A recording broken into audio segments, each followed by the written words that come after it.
صباح الخير ومرحبا بكم وان شاء الله نهاركم مبروك. البارح قرر قيس سعيد انه يتمادى في الثنيه اللي مشى فيها، وانه يجمد المؤسسات اللي موجوده نتاع الدوله الكل، وانه يختزلها في شخصه ويواصل المغامره اللي هو اقدم عليها منذ 25 جويلية. والمغامره هذه اليوم واضح وحتى حد ما ينجم يناقش هذا، انه بتأييد شعبي عريض، وانه الاصوات اللي كيفي انا ولا قليله اللي اليوم تسمح لنفسها باش تكون ضد التيار هذا وضد الموج هذه، هاك تشوفوا ما شاء الله قاعدين ننالوا من السب ومن الشتائم ما يندى له الجبين. فمكثر الناس اللي يقول لك خويا نصون قدري ونشد رواحتي ما دام الشعب يحب مبروك عليه.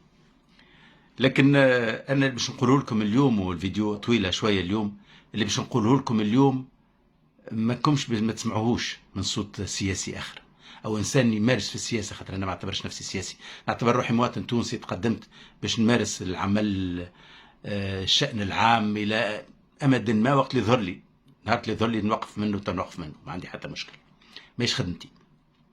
فالكلام باش نقول لكم هذا مش تسمعوا من حد. اولا باش نقول لكم انه الديمقراطيه لها مالها، واحنا كشعب تونسي الغالبيه نتاعنا ماناش مالها، ماناش مالها مش من اليوم من البارح، ماناش مالها من دستور 59 اللي خليناه كان دستور هايل ما في حد شيء. خاطر شنو الدستور؟ هو دستور مو كونتراتو ما بين الحاكم والمحكوم.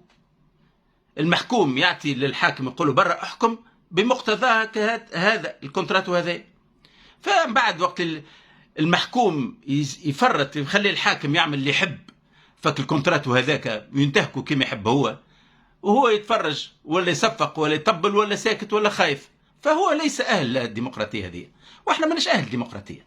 59 خلينا الناس لعبوا بالدستور، جاب بورقيبة رجعوا مدى الحياة، جابنا عليه فصلوا كما حب هو، بدل العمر بدل الترشح، وإحنا ماناش هوني، بدل المدة نتاع الترشح ماناش هنا، ما يهمش. من بعد جاء الدستور نتاع 2014 باهي خايب، كيف ما احترموهوش. رؤساء الحكومات اللي جاوا الكل ما نجموش يكونوا رؤساء حكومات في الدستور هذاك، وسكتت الناس ما يشوني مع بلاش. وجاء قيس سعيد توا اللي وقع انتخابه على شيء وجاء بدل شيء اخر، بقطع نظر باهي خايب، ثم كونترات وانت جيت بمهمه معينه بعد تغير المهمه هذيك، الناس ما بلاش. غدوه يبدل قيس سعيد دستور اخر محسوب عنده قيمه، ما عنده حتى قيمه، خاطر قيمه الدستور بالناس اللي وراه، بالناس اللي تمن انه هي عباد مواطنين مش رعايه. هذا الفرق. الديمقراطيه ما يلزمهاش رعايه، يلزمها مواطنين. احنا المواطنين مازالوا يكون كعبتين وكعبه، مازالوا ما تخلقوش عندنا الطينه هذه نتاع مواطن، مازال تخلقتش عندنا. عندنا جماعه كي تتغشش تهيج تميج تمشي تكسر تعمل وتتظاهر وكهو. ما عندناش ناس اللي باش تمارس المواطنه، يعني اللي باش نغيرك بالصندوق ونغيرك بآليات متفق عليها ديمقراطية. على خاطر حركة النهضة اللي فديتوا منها وروحكم طلعت منها من 2011 وهي موجودة، ومن 2011 أنا شخصيا نقول رأي ديمقراطية فاسدة. من اللي دخلت الفلوس كان جات الناس تفهم، ما تصوتش لحركة النهضة، خاطر رات الفلوس اللي جابتها حركة النهضة في 2011 وغرقت بها انتخابات المجلس الوطني التأسيسي. وما تنتخبش البي دي بي على خاطر البي دي بي شدت ثنيتها وطاح في الفلوس، وما تنتخبش التكت على خاطر في جرتها طاح الفلوس. ومن بعد في الانتخابات اللي بعد ما تنتخبش سليم الرياحي بخاطر الفلوس، بخاطر هذا الكل ناس جايه من غير فكر من غير برنامج وجايه باش تتلاعب الناس. وما تنتخبش من بعد نبيل القروي خاطر جايه بالفلوس. هذا من الناس اللي هي متعودش الاغلاط، ممكن مره في مره انصر اخاك، خاطر احنا الانتخابات نتاعنا انتخابات تاع جاليري ولا نتاع فيراج، انصر اخاك ظالما ومظلوما، ثماش فكر ثماش عقل. وانا سعيد باللي قاعد يصير توا في تونس. علاش سعيد؟ على خاطر وقت الحمله الانتخابيه وانا ندور في البلاد قبل الانتخابات الرئاسيه بعامين وثلاثه، نسمع في كلمه قيس سعيد تتردد، وقلت للجماعه اللي معايا، قلت لهم راهو كان يترشح باش يربح، خاطر ما سمعتش اسم اخر يتردد كما قيس سعيد. وكي نقف مع الشباب ونحكي معاهم، خاطر مكثرهم شباب، علاش تحب تنتخبوا؟ يقول لي على خاطر نظيف وخاطر باش يقفلهم بالقانون. يا ولدي راهو مش هذه معايير، راهو الناس كلها نظاف، راهو ما شنو اللي حد شد بنكات هو ولا شد الدنيا، راهو مواطن كيما كيف وكيما غيرنا. راهو الموضوع موضوع مشروع، غدا باش يخدمك، غدا كيفاش باش يعمل اليات الدوله، كيفاش تصوراته، كيفاش. قلت لا نظيف وخليكم يمشي. هذوكم جماعة متاع نظيف وخليكوا يمشي، هذوما جماعة اللي يلزمهم اليوم ما تنجمش الخطاب ما يقنعهمش، يقنعهم الواقع. هذم اللي قاعدين توا سيد الرئيس ويعطيك الصحة وكذا، واللي يتكلموا ضده ويسبوه وكذا، هذوم هما شنو يلزمهم توا؟ يلزمهم الحيط. هذوم يلزمهم الحيط، حلهم كان الحيط. وقت خاطر ما هذوم ناس ما تفهم، لا قرات كتب، لا طلعت على تجارب، لا فاهمه عندها المفاهيم، ما عندها حتى شيء. عندها كان الحيط تو لازم يضربها الحيط باش تفهم. الجماعه اللي تو يطالبوا فيه بربي تفعيل قانون 38 تو يتفعل قانون 38، وتو يلزموا ماليه. قيس سعيد ليس ماليه حتى فرضا كانت عندنا ديمقراطيه فاسده صحيح، كنا نجموا نحديوها نمشيو معاه نصلحوها ونحطوا له طر ونخلقوا مواطنين ونخلقوا وعي عند الناس ونخلقوا تصورات ونخلقوا حلول. اليوم البلاد يا سيدي خليت السلطه في يدك قيس سعيد، تفضل هذه الميه وهذا الغطاس. هنا نشوفوا فيك انت خطر الدهم، مش عملت له خطر الدهم شهر كامل. وينو الخطر الدهم؟ فاش عالجته؟ موضوع الكورونا عندي عام من اللي قلت لك خذوا تصدروا وباش تعالجتوا عن جناب المساسيه. وقت اللي جاوا الناس عطاونا بلدان اللي كلمناهم قلنا ما قداش نقول له انا هز طياره وامشي تو تجيب التلقيح. هاك جاوا التلقيح، الناس مستعده باش تعطيك باش تعاونك طرف تلقيح بلاد صغيره، شنو مشكل؟ وانما اليوم وقت اللي جات في يدك وين الخطر الداهم؟ وين الناس اللي وقفتها؟ كحكايه فارغه توقف فيها سير العياري ولا توقف في حكايات تصفيه حسابات شخصيه. شنو وين من الاحجام الكبيره؟ وين الثروات؟ وين الاموال استرجعت؟ ما كنت تقول اللي عندنا اموال متلتله ولا؟ تفضل هاي بلاد فيها اموال متلتله كما كنت تقول انت، وتفضل هاو البلاد قدامك وقول ورينا المشاريع. اما باش تمشي لغايه في فوشانه تشوف له في طرف الحديد. راهو الحديد اذا كان في البلدان العالم الكل فما احتكار. يا اخي انا كي نشري الذهب ونحب نكدس الذهب وما نخرجوش للسوق، تحكم فيا انت؟ نحب نضارب في الذهب، هذا في العالم كله موجود. وانا ما وين السلطه والقدره التعديليه نتاع الدوله؟ ما الدوله تدخل الدوله وزاره التجاره وتغطس وتغرق البلاد بالحديد، تو يقعد بايرك الحديد اللي عنده.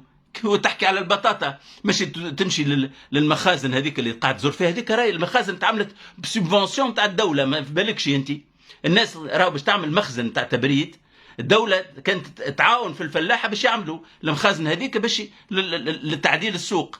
وكانت وزاره التجاره كي وقت اللي تعبى البطاطا كيما في عهد بن علي تنقص البطاطا ويعملوا هذوكم الاحتكار، تجيب لهم البطاطا من برا تغطسهم، تقعد بطاطا خامجه على قلوبهم. انت الحاجه الوحيده الصادق فيها قيس سعيد هو انه قال ما نفهم شيء في الاقتصاد.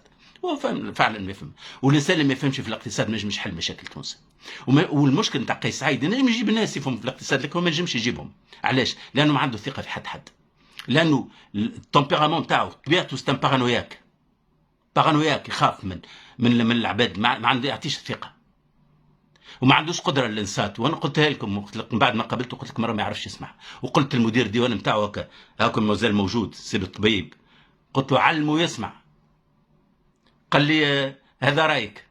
قلت يا اخي بعد جمعتين استقال هو، اسالوه على الاستقال خاطر ما يعرفش يسمعوا. اللي قاعد يصير لتونس حاجه باهيه. اولا باش تخلق مواطنين، باش تخلي وعي، تفهم الناس انه مش هلموا وكل اللي عملوا فيه، فهمت؟ الحاجه الاولى. الحاجه الثانيه باش تخلصنا من حاجه اسمها الشعبويه، لان الشعبويه مرض كبير ياسر. صعيب الاستئصال نتاعو اذا كان جاء في مجتمع. هذه الميه وهذا الغطاس. تفضل يا زعيم، يا مفدى، يا صاحب الفكر، يا صاحب التصورات، تفضل هاي البلاد قدامك في يدك كلها مستباحه. تحب على السلطه ما هو قمت بهذا الكل بدعوى الخطر ده. تحب على السلطه، تحب تمسك السلطه بالمعنى القديم ملوك الاطلاق وحدك تحكم. تفضل ورينا، ولا ايام بيننا. فهذا حبيت نقول. وانا اليوم مش للناس، نعرف اللي باش ما يتسمعش ومش بيغير راي حد الكلام نقول فيه للتاريخ، لانه الاخطاء ما هيش اخطاء راهو في النهضه بركه. النهضه اخطات كثيرا ومش نحكيو عليها. اخطاء الناس اللي ساندت عبير موسي وساندت الافعال نتاع عبير موسي ضد النهضه، الناس اللي في الاعلام كرونيكورات وخصت نفسها اكثر من مناضلين على عبير موسي على حد شيء. والناس اللي تساند في عبير موسي قال شنو وقعت وفيه للمبدا، وفيه المبدا بن علي، وفيه المبدا الفساد، وفيه المبدا الدكتاتوريه. ما اعترفتش انه ثم ثوره، ما اعترفتش انه ثم ناس تضرت، ما اعترفتش انه بلاد كانت مستباحه وكانت حديقه لبن علي والطرابلسيه. هذا الثبات على المبدا. الناس اللي نرى فيها مستويات جامعيه ودرا شنو الطب العبير موسي، يعني وينو الفكر؟ وينو الطرح؟ بقطع النظر احنا تجمع وقديم تعدينا تجاوزنا الدنيا كل، قلنا كله الناس كل، لكن وينو فتحبوا على ديمقراطيه؟ ديمقراطيه لها ما لها اهل. شعوب اللي وصلت للديمقراطيه سنوات دم وديان دم تحطت. شوفوا التاريخ نتاع اوروبا كيفاش وصلت المعارك كلها صارت حتى الارساء فلسفه عصر الانوار والديمقراطيات هذيك مش سهله، مش هلوما احنا شنو نجيو قال شنو قال نضيف عدي الاخر فداوي حكايه فارغه اللي يحكي في الجو. تشوف النتائج تاع الانتخابات تقول شنو هذا؟ ائتلاف الكرامه يعني شنو؟ وينو عامين ايش عملوا فيهم؟ ايش قالوا فيهم؟ ماك شيء شنو اللي طرحوا وعود نتاع مجد كان على واحد يعني ساذج وتعدات هكاكا. ما بعدنا على الحكايه هذه كل ما بعدنا. فاللي قاعده اللي صاير اليوم هنيئا لينا به، انا واحد من الناس فرحان به، لانه الضربات هذوما يعجلوا بشفاء الشعوب، لانه هذوما مدعاة لي وعي يتكون بطرف طرف. مع الاسف جيل اللي ماهوش يخلط على البلاد اللي يحلم بها، ماهوش يخلط على الديمقراطيه اللي يحلم بها، ماهوش يخلط على شعب اللي هو واعي وقادر انك بيه تمسك بيه وتتعلق بيه ويتعلق بيك وتقطع به الواد، لانه الطاقات موجوده والفكر موجود والطرح موجود. وبلادنا ماهيش مستعصيه على الحل، وانما يلزمها رجالها، يلزمها رجال. مع الاسف احنا مازال المستوى العاطفي وميحي مع الرياح وكذا هو اللي قاعد يخدم فينا. ويكفي انه تخدم شويه فيسبوك من هنا وهنا، ولا شويه روادل من هنا، قال لك نسميه في روحهم كرونيكور، حاجه يعني الغريبه اللي تعملت هذه كرونيكور. معناها واحد عنده طرف فلوس يجيب زوز من الناس يحل لهم بوق دعايه راديو ونده ولا تلفزه ونده، ويخلق راي عام ويشكل راي عام كما يحب هو، كله بالفلوس.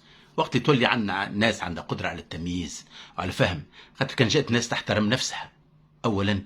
تفضل انت عملت الامور الاستثنائيه، يعطيني وين ماشي بيه. انت راك تخدم بالوكاله نتاعي، قل لي انت قبل ما تعمل شيء قل لي ايش باش تعمل.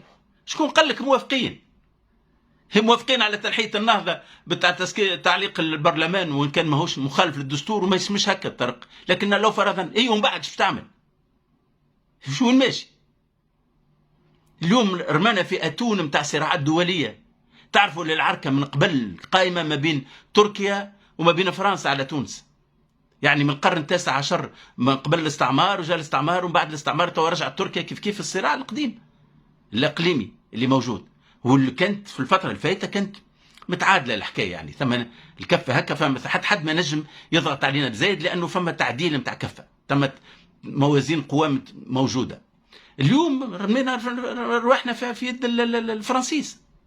دونك اليوم الشق الفرنساوي نتاع اللي هو نكمل معاه مصر والسعوديه والامارات وكذا، خلينا البوع نتاعنا وتوا ولينا في عداء مع تركيا ومع التبعات نتاعو بطبيعه الحال. ماهيش الحكايه بتعدى كيكه، خاطر وقت تشوفوا مراجعه الاتفاقيات نتاع السوق كذا، تعرفوا لي انا مع الحمائيه، لكن مراجعات نتاع الاتفاقيات هذه راهي ماهيش اتفاقيه 2004 اللي تفعلت 2005، لكن اكثر من هكا.